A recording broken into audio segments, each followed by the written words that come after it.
بسم اللہ الرحمن الرحیم۔ قسط نمبر 828، اجتماعیت کے ساتھ چلنا، ناصرین کا مقام، انصار کی عظمت، بڑے حضرت جی اور میواتی، عمارت کی زوال کے اسباب، دعوتی کام اور اس کا اسلوب۔ الحمدللہ وحدہ والصلاة والسلام علی من لا نبی بعدہ، اما بعد۔ اجتماعیت کے ساتھ چلنا، ساتھیوں کو ساتھ لے کر چلنا، دعوتی کام کا کرنے والا اس دھرتی پر انمول ہیرے کے مانند ہے۔ اس کی قدر کی جائے، اس کی کوتاہیوں کو اور لغزشوں کو پیار و محبت سے دور کیا جائے، اس کا اکرام کیا جائے، اسے اور سنوارنے اور ترقی پانے کے لیے راتوں کو اس کا نام لے کر اس کے لیے دعا کی جائے، اس کی غیر حاضری پر حسن ظن کو ملحوظ خاطر رکھا جائے، اس کی خیر خبر لی جائے، اگر کسی مشکل میں ہے تو اسے دور کرنے یا کسی سے دور کروانے کی کوشش کی جائے، بہرحال اسے اس کے حال پر کبھی بھی تنہا نہ چھوڑا جائے، اپنے ساتھیوں کو دوسروں پر اہمیت دی جائے۔ ایک دفعہ حضور صلی اللہ علیہ وسلم قریش کے رؤسا اور سرداروں کو دعوت دینے میں مشغول تھے کہ ایک نابینا صحابی عبداللہ ابن ام مکتوم رضی اللہ عنہ نے حاضری کی اجازت مانگی، تو آپ صلی اللہ علیہ وسلم نے انہیں نظر انداز کر دیا اور قریش کو لوگوں کو دعوت دینے میں مصروف رہے۔ تب سورہ عبس نازل ہوئی اور اس میں سکھلایا گیا کہ اپنے ساتھیوں کو دوسروں پر اہمیت دو، اور فرمایا وَأَمَّا مَنْ جَاءَكَ يَسْعَى وَهُوَ يَخْشَى فَأَنْتَ عَنْهُ تَلَهَّى كَلَّا إِنَّهَا تَذْكِرَةٌ فَمَنْ شَاءَ ذَكَرَ۔ ترجمہ مختصراً یہ ہے کہ جو شخص تیرے پاس آتا ہے اور وہ ڈر بھی رہا ہے تو اس سے بے رخی کرتا ہے، یہ ٹھیک نہیں ہے۔ قرآن تو نصیحت کی چیز ہے، جو چاہے اس سے نصیحت حاصل کرے، یعنی اپنے ساتھیوں کی حوصلہ افزائی کی جائے، نہ کہ ان سے بے رخی برتی جائے۔ ان آیات سے یہ بات واضح ہوتی ہے کہ دعوت و تبلیغ میں کسی کو خاص مقام نہ دینا چاہیے، بلکہ اصحاب حیثیت اور بے حیثیت، مالدار اور غریب، اہل علم اور عامی، حاکم اور محکوم، چھوٹے بڑے سب کو یکساں اہمیت دی جائے اور سب کو مشترکہ خطاب کیا جائے۔ اللہ تعالیٰ جس کو چاہے گا اپنی حکمت بالغہ کے تحت ہدایت سے نوازے گا۔ ابن کثیر۔ اس واقعے میں طبقہ واری کام کا اعلانیہ رد ہے۔ ناصرین کا مقام، رسول اکرم صلی اللہ علیہ وسلم نے اپنی نصرت کرنے والوں کو ہر حال میں یاد رکھا، کبھی بھولے نہیں۔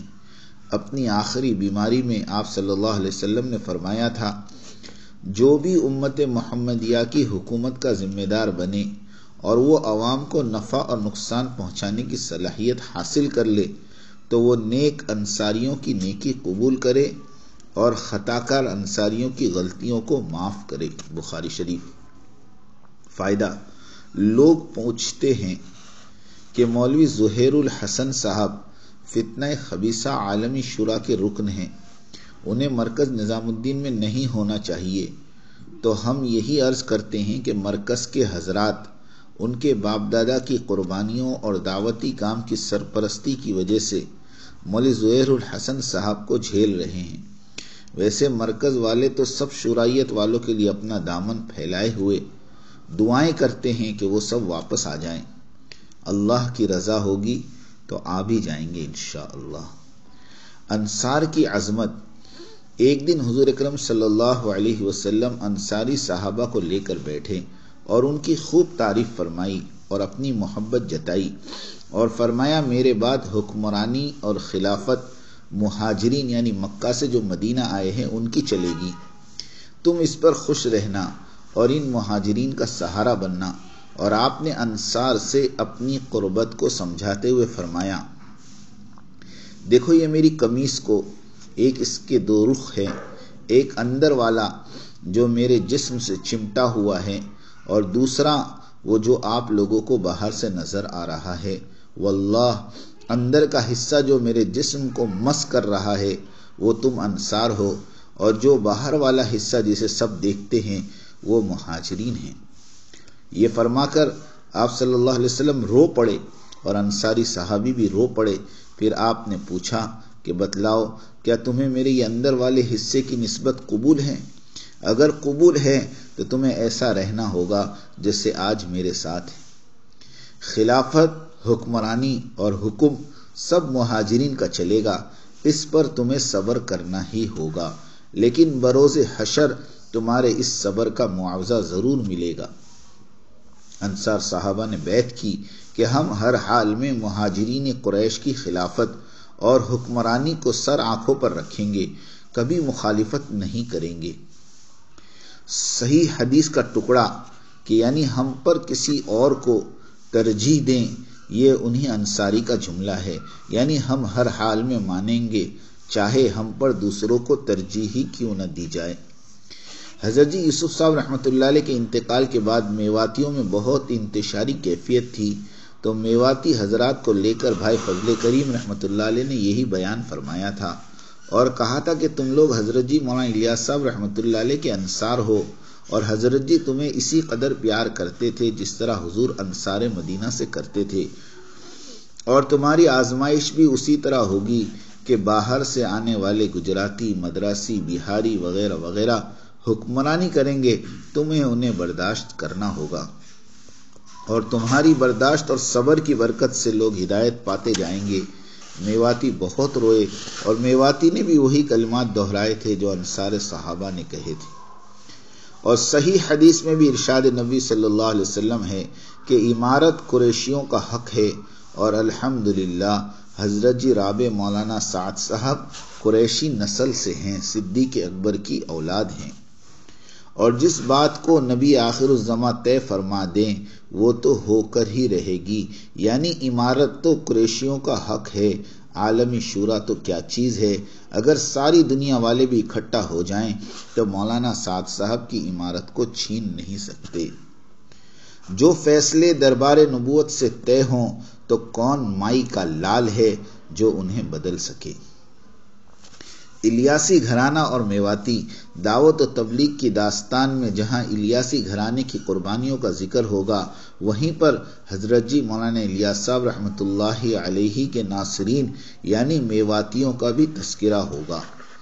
جس طرح حضور اکرم صلی اللہ علیہ وسلم کی دعوت اور مدینہ منورہ کی انصار کی نصرت کا تذکرہ ساتھ ساتھ ہوتا چلا آ رہا ہے، اسی طرح حضرت جی الیاس صاحب والی دعوتی محنت کا تذکرہ بھی میواتی حضرات کی نصرتوں اور جانفشانیوں کے تذکرے کے بغیر ناتمام اور نامکمل ہے۔ دعوتی کام میں دیگر اقوام بہت بعد میں آئے، اور آئے بھی تو پرائے بنے رہے، انہیں اتنا درد اور فکر نہ تھا اور نہ ہی رہے گا جو درد اور فکر میو قوم کے حصے میں آیا ہے، اس لیے کہ یہ میو قوم اپنی بربادی تو برداشت کر سکتی ہے، لیکن تبلیغ کی ذبح حالی اور بربادی کو کسی طرح برداشت نہیں کر سکتی۔ تبلیغ پہ مر مٹنا ان کے خون میں ہے۔ اللہ ان میواتیوں کی صفوں کو فتینیوں کے فتنے سے اور دراڑ ڈالنے والوں کی دراڑ سے محفوظ اور مامون فرمائے۔ میواتیوں اور ان جیسی فکر کرنے والے احباب کی ہر طرح سے مدد فرمائیں، اور ان کی نسلوں سے اس دعوتی کام کی حفاظت فرمائیں، اور جمیع امت مسلمہ کو توفیق عطا فرمائیں کہ وہ مرکز نظام الدین والی محنتوں اور فکروں میں اپنی زندگیوں کو کھپانے والے بنیں۔ مسلمانوں کے کام، مسلمانوں کے 3 اہم کام: نمبر 1 دین کو پھیلانا، نمبر 2 دین کی حفاظت کرنا، اور نمبر 3 دشمنان دعوت دین کا تعاقب کرنا۔ فائدہ: دین اور دعوت دین، تعلیمی اور تبلیغی مراکز اور امارت دین کی ایسی حفاظت کریں جس طرح ایک باپ اپنی کنواری بیٹی کی حفاظت کرتا ہے۔ آیت والحافظون لحدود اللہ میں یہ سب امور داخل ہیں جو اس عمارت کی حفاظت میں نہ کرے وہ عند اللہ مسئول ہوگا، اس کی پکڑ ہوگی۔ تعجب خیز بات یہ ہے کہ لوگ حق بات کو حق جانتے ہوئے بھی چپی اختیار کر لیتے ہیں اور کہتے ہیں کہ ہمیں جھگڑوں میں نہیں پڑنا۔ ان کے اس عمل کی وجہ سے سیدھے سادے لوگوں کو حق ماننے میں تردد واقع ہوتا ہے۔ حالانکہ حق بات کی خاطر مخالفت اور دشواریوں کو برداشت کرنا عین دینی اور اسلامی عمل ہے۔ اللہ تعالیٰ کا ارشاد ہے، یا ایھا الذین آمنوا کونوا قوامین للہ شہداء بالقسط ولو علی انفسکم، اے ایمان والو عمل اور انصاف پر مضبوطی سے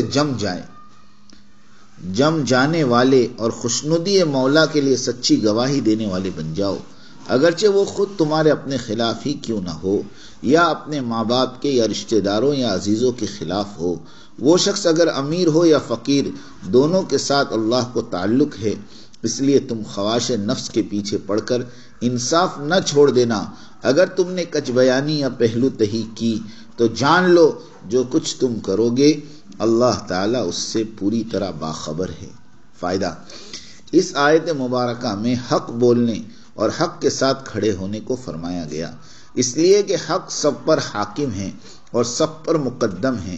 اس آیت مبارکہ میں حق کہنے سے روکنے والے سارے رشتے بیان کر دیے گئے۔ نمبر 1، انسانوں کی رعایت شاہد و فیصل کو حق گوئی سے روکتی ہے۔ نمبر 2، یا رشتہ داریاں رکاوٹ بنتی ہے۔ نمبر 3، یا پھر مالداروں کے تبرعات اور ہدایا۔ نمبر 4، یا پھر غریب کی غربت مانع ہوتی ہے۔ نیز جن راستوں سے شاہد، مفتی اور فیصل اپنا ایمان اور رواداری بیچ سکتا ہے، ان تمام چیزوں کو علام الغیوب نے اس آیت مبارکہ میں ایک ایک کر کے گنوا دیا ہے، اور پھر شاہد اور مفتی اور فیصل کو خوب جھنجھوڑ کر وارننگ دی گئی کہ تیرے ہر عمل سے اللہ تعالیٰ باخبر ہے، دیکھ رہا ہے، اور تجھے ہر طرف سے احاطہ کیا ہوا ہے، نہ تو کسی کی حق تلفی کر کے اس پروردگار سے چھپ سکتا ہے، نہ بھاگ سکتا ہے، نہ بچ سکتا ہے۔ اور اس بات سے بھی ڈرایا گیا ہے کہ خواہشات نفس یا کسی کی عصبیت یا بغض یا قومیت تمہیں انصاف سے نہ روک دے۔